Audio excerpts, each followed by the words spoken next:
ಶ್ರೀ ಗುರು ಬಸವಲಿಂಗಾಯ ನಮಃ. ನನ್ನೆಲ್ಲ ವಚನ ಪ್ರಿಯರಿಗೆ ಆತ್ಮೀಯವಾದ ಸ್ವಾಗತ. ಎಲ್ರಿಗೂ ಗೊತ್ತಿರುವಂತಹ ವಿಷಯ ಏನಂದರೆ, ಸಮುದ್ರದ ಉಬ್ಬರಕ್ಕೂ ಇಳಿತಕ್ಕೂ ಚಂದ್ರನ ಪ್ರಭಾವವಿದೆ. ಪೂರ್ಣಿಮೆಯ ಸಮಯದಲ್ಲಿ ಸಮುದ್ರದ ಅಲೆಗಳು ಹೆಚ್ಚಾಗುತ್ತೆ. ಅಮಾವಾಸ್ಯೆ ಹಾಗೂ ಬೇರೆ ಸಮಯಗಳಲ್ಲಿ ಬದಲಾವಣೆ ಕಂಡುಬರುತ್ತೆ. ಬಸವಣ್ಣನವರು ಇದೇ ಪ್ರಕೃತಿಯ ಒಂದು ವಿಸ್ಮಯವನ್ನು, ಇದೇ ಒಂದು ಘಟನೆಯನ್ನು ಆಧ್ಯಾತ್ಮಿಕ ಜೀವನಕ್ಕೆ ಹೋಲಿಸ್ತಾರೆ ನೋಡಿ. ಅಂತಹ ಒಂದು ವಚನ ಎಷ್ಟು ಅದ್ಭುತವಾಗಿದೆ ಮತ್ತು ಅದರ ಹೋಲಿಕೆಗಳು ಎಷ್ಟು ಅದ್ಭುತವಾಗಿವೆ ಅನ್ನೋದನ್ನು ಇಂದಿನ ವಿಡಿಯೋದಲ್ಲಿ ನೋಡೋಣ ಸ್ನೇಹಿತರೆ. ಇವಾಗ ಜೀವನದಲ್ಲಿ ಒಳ್ಳೆಯವರ ಸಂಘ ಇದ್ದರೆ ನಮ್ಮ ಮನಸ್ಸು, ಚಿಂತನೆ, ನಡವಳಿಕೆ ಎಲ್ಲವೂ ಕೂಡ ಉತ್ತಮವಾಗುತ್ತೆ. ಆದರೆ ಕೆಟ್ಟವರ ಸಂಘ ಸಿಕ್ಕರೆ ನಮ್ಮ ಜೀವನದ ದಿಕ್ಕೇ ಬದಲಾಗಬಹುದು. ಅದಕ್ಕಾಗಿ ಅವರು ಪ್ರಶ್ನಿಸ್ತಾರೆ, ಚಂದ್ರನಿಗೆ ರಾಹು ಅಡ್ಡ ಬಂದಾಗ ಸಮುದ್ರ ತನ್ನ ಸ್ವಭಾವವನ್ನು ಬದಲಾಯಿಸುತ್ತದೆ ಅಂತ ಪ್ರಶ್ನೆ ಮಾಡ್ತಾರೆ. ಇದರ ಅರ್ಥ ಏನಂದರೆ, ಜೀವನದಲ್ಲಿ ಅಡ್ಡಿಗಳು ಬರಬಹುದು, ಅಪವಾದಗಳು ಬರಬಹುದು, ಟೀಕೆಗಳು ಬರಬಹುದು. ಆದರೆ ಸತ್ಯದ ಮಾರ್ಗದಲ್ಲಿರುವ ವ್ಯಕ್ತಿ ತನ್ನ ಒಳ್ಳೆಯತನವನ್ನು ಬಿಡಬಾರ್ದು ಅಂತ. ಇಂದಿನ ಸಮಾಜದಲ್ಲಿ ಕೆಲವರು ಸಣ್ಣ ವಿಷಯಕ್ಕೂ ಕೋಪಗೊಳ್ತಾರೆ, ಇತರರ ಮಾತಿಗೆ ಮನಸ್ಸನ್ನು ಬದಲಾಯಿಸ್ಕೊಳ್ತಾರೆ. ಆದರೆ ಬಸವಣ್ಣನವರು ಹೇಳುವುದೇ ಬೇರೆ. ಒಳ್ಳೆಯ ಮನುಷ್ಯನು ಪರಿಸ್ಥಿತಿಗೆ ತಕ್ಕಂತೆ ಬದಲಾಗುವುದಿಲ್ಲ, ಅವನು ತನ್ನ ಮೌಲ್ಯಗಳಿಗೆ ತಕ್ಕಂತೆ ಬದಲಾಗುತ್ತಾನೆ ಅಂತ. ಹಾಗಾದರೆ ಈ ವಚನದ ಮಹತ್ವದ ಸಂದೇಶವೇನೆಂದರೆ, ನಮ್ಮ ಜೀವನದಲ್ಲಿ ಎಲ್ಲರೂ ನಮ್ಮ ಜೊತೆ ಕೊನೆಯವರೆಗೂ ಇರುವುದಿಲ್ಲ. ಸಂಪತ್ತು ಇರುವಾಗ ಸ್ನೇಹಿತರಿರ್ತಾರೆ, ಅಧಿಕಾರ ಇರುವಾಗ ಹೊಗಳುವವರು ಇರ್ತಾರೆ, ಕಷ್ಟ ಬಂದಾಗ ಅನೇಕರು ದೂರ ಹೋಗ್ತಾರೆ. ಆ ಸಮಯದಲ್ಲಿ ನಮ್ಮ ನಿಜವಾದ ಒಂದು ಆಶ್ರಯ ಯಾರು? ಬಸವಣ್ಣನವರು ಇವೆಲ್ಲ ಪ್ರಶ್ನೆಗಳಿಗೂ ಕೂಡ ಅವರ ವಚನದ ಮುಖಾಂತರ ಉತ್ತರ ಕೊಡ್ತಾರೆ. ಜಗದ ನಂಟ ನೀನೇ ಅಯ್ಯ ಕೂಡಲ ಸಂಗಮ ದೇವ ಅಂತ ತಮ್ಮ ವಚನದಲ್ಲಿ ಬಳಸ್ಕೊಂಡು ಹೇಳ್ತಾರೆ.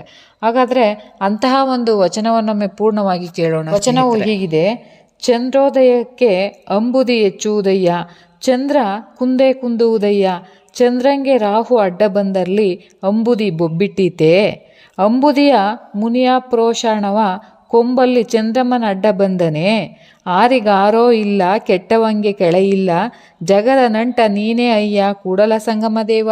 ಈ ವಚನದ ಪ್ರತಿಯೊಂದು ಸಾಲಿನ ಅರ್ಥವನ್ನು ತಿಳಿಯೋಣ ಸ್ನೇಹಿತರೆ. ಇಲ್ಲಿ ಅಂಬುದಿ ಎಂದರೆ ಸಮುದ್ರ. ಚಂದ್ರ ಉದಯಿಸುವಾಗ ಸಮುದ್ರದಲ್ಲಿ ಉಬ್ಬರ ಉಂಟಾಗುತ್ತೆ. ಇದು ಪ್ರಕೃತಿಯ ನಿಯಮ. ಬಸವಣ್ಣನವರು ಈ ಪ್ರಕೃತಿಯ ನಿಯಮವನ್ನು ತಮ್ಮ ಜೀವನಕ್ಕೆ ಹೋಲಿಸ್ತಾರೆ.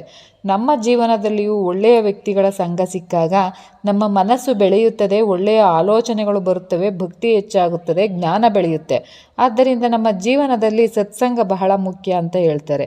ಚಂದ್ರ ಕುಂದೆ ಕುಂದುವುದಯ್ಯ, ಚಂದ್ರ ಕ್ಷೀಣಿಸಿದಾಗ ಸಮುದ್ರದ ಉಬ್ಬರವೂ ಕಡಿಮೆ ಆಗುತ್ತೆ. ಇದರಿಂದ ಬಸವಣ್ಣನವರು ಹೇಳುವುದೇನೆಂದರೆ, ಜೀವನದಲ್ಲಿ ನಾವು ಯಾವ ವಾತಾವರಣದಲ್ಲಿ ಇರುತ್ತೇವೋ ಅದರ ಪ್ರಭಾವ ನಮ್ಮ ಮೇಲೆ ಆಗುತ್ತೆ ಅಂತ. ಒಳ್ಳೆಯ ವಾತಾವರಣ ನಮ್ಮನ್ನು ಮೇಲಕ್ಕೆ ಎತ್ತುತ್ತದೆ, ಕೆಟ್ಟ ವಾತಾವರಣ ನಮ್ಮನ್ನು ಕೆಳಕ್ಕೆ ಇಳಿಸುತ್ತೆ.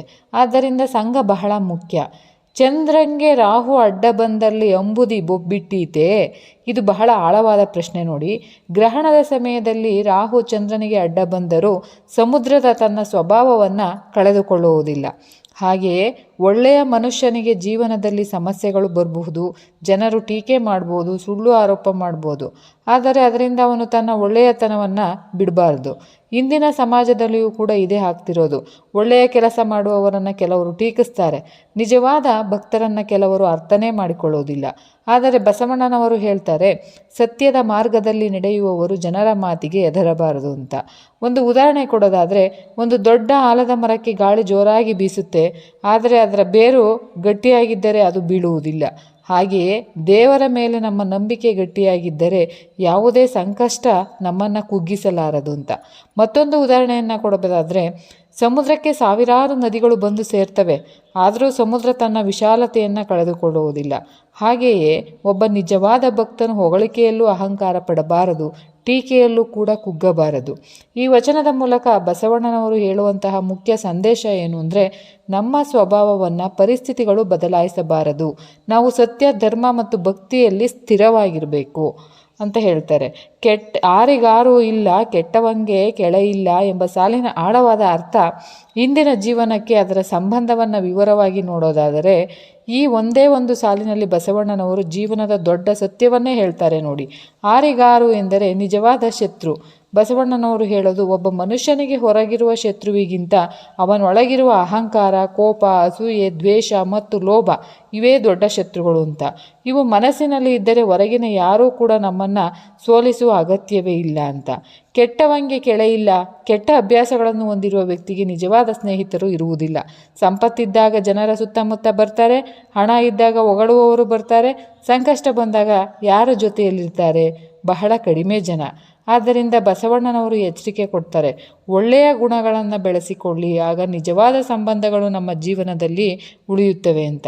ಇಂದಿನ ಜೀವನಕ್ಕೆ ಈ ವಚನದ ಅರ್ಥ ಏನು? ಅನೇಕ ಸಾಮಾಜಿಕ ಜಾಲತಾಣದಲ್ಲಿ ಸಾವಿರಾರು ಸ್ನೇಹಿತರನ್ನ ಹೊಂದಿರಬಹುದು, ಆದರೆ ಕಷ್ಟದ ಸಮಯದಲ್ಲಿ ನಿಜವಾಗಿ ಸಹಾಯ ಮಾಡುವವರು ಎಷ್ಟು ಜನ? ಇದೇ ಪ್ರಶ್ನೆಯನ್ನು ಬಸವಣ್ಣನವರು ಶತಮಾನಗಳ ಹಿಂದೆಯೇ ಕೇಳಿದ್ದಾರೆ ನೋಡಿ. ನಮ್ಮ ಜೀವನದಲ್ಲಿ ಹೆಸರು, ಹಣ, ಹುದ್ದೆ ಎಲ್ಲವೂ ಬದಲಾಗಬಹುದು, ಆದರೆ ಒಳ್ಳೆಯ ಗುಣಗಳು ಮಾತ್ರ ನಮ್ಮ ಜೊತೆಗೆ ಇರ್ತವೆ.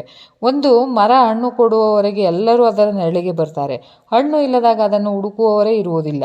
ಹಾಗೆಯೇ ಮನುಷ್ಯನ ಜೀವನದಲ್ಲಿ ಸ್ವಾರ್ಥಕ್ಕಾಗಿ ಬರುವ ಸಂಬಂಧಗಳು ಇರ್ತವೆ, ಆದರೆ ದೇವರ ಸಂಬಂಧ ಮಾತ್ರ ಸ್ವಾರ್ಥವಿಲ್ಲದ್ದು.